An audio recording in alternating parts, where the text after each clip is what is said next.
It's just before noon on the 11th of July, 2024. I'm underneath the white Steed. I've got the brake caliper removed. I've got the rotor removed. I've got the rotor bracket removed.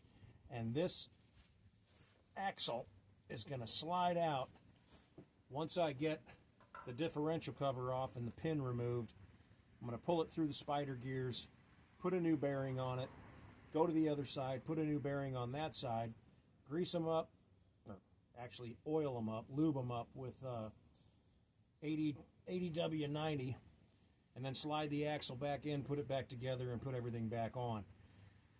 Whew, lots of work. This would be, I guess this would be a hip, rear hip on a horse.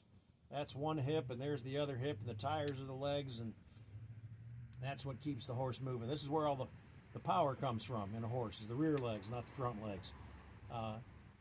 Anyway, this is what I'm doing. How does this relate to the church? I don't have the slightest idea. All I know is that I have been saying the same thing for years. For years. His name is Yah. I remember when I was, my daughter was 6 months old, and I'm playing with her, and I'm rolling around on the floor with her, and I'm speaking in tongues, and I'm going, Ayah, Ayah, Ayah. 3 times I spoke in tongues and said his name, and had no idea. Didn't even know that meant anything. That was 2002. I come forward to probably 2018, 19, somewhere around there, I found out. Number 627, his name, Ayah, is on the children. And I've been saying that ever since, and I've been talking about the rapture because she gave me rapture drawings at the age of 5. Had no clue what she was writing or doing, but the Holy Spirit knew. And that's all this is about. I hear the voice of God through the power of the Holy Spirit tell me, reveal to me truth within His Word, and then I come and try and reveal that to you. And I try and think of ways in which to do it. I bought a white horse because I felt like, well, if I'm the guy on the right on the white horse with this information, with this testimony, Isaiah 49 and other things, then, man, I guess I better have a white horse. So this is it. And while I'm here, you know, any opportunity to make a video is a good idea. So I'm trying to make videos. I'm trying to get people's attention. And I know that only Ayah can open their spiritual eyes. Your physical eyes, many people's physical eyes have seen the videos and understand what it is that I'm trying to do. But they haven't opened their spiritual eyes yet.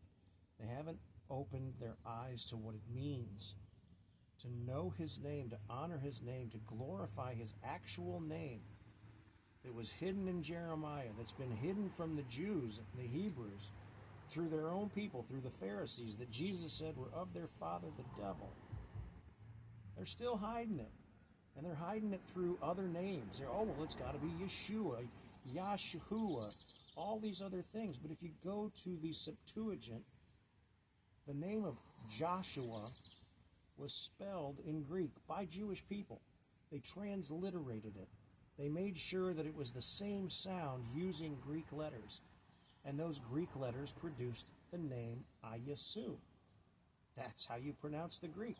And since it's a transliteration of the Jewish name, they were wanting not the meaning of the name, they were wanting the sound of the name. So we know that the sound of Joshua's name is actually Iesus.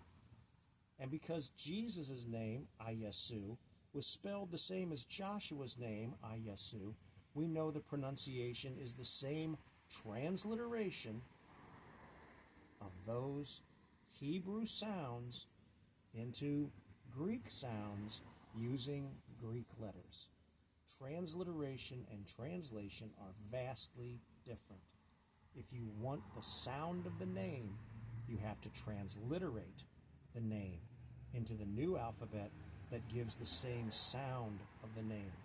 His name is Iesus, and it glorifies the Father Ayah because Ayah is within Iesus.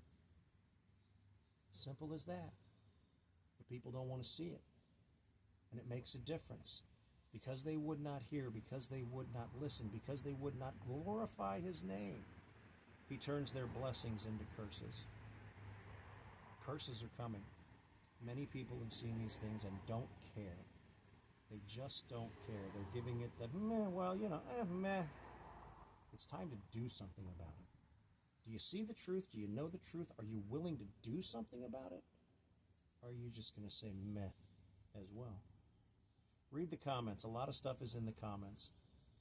I started a bank account called Cold Water for Christ, because in Matthew 10:42 it says, if anyone gives even as much a cup of cold water to one of these in the name of an apostle, they will not lose their reward. Are you willing to give a cup of cold water to this ministry? Are you willing to give some time to spread the truth of this ministry? Or do you not care about his name? Are you wanting your blessings to be turned into curses? Malachi 2:2. If you believe what I'm saying and you know it's true, then it's time to do something about it. God bless and take care. Bye.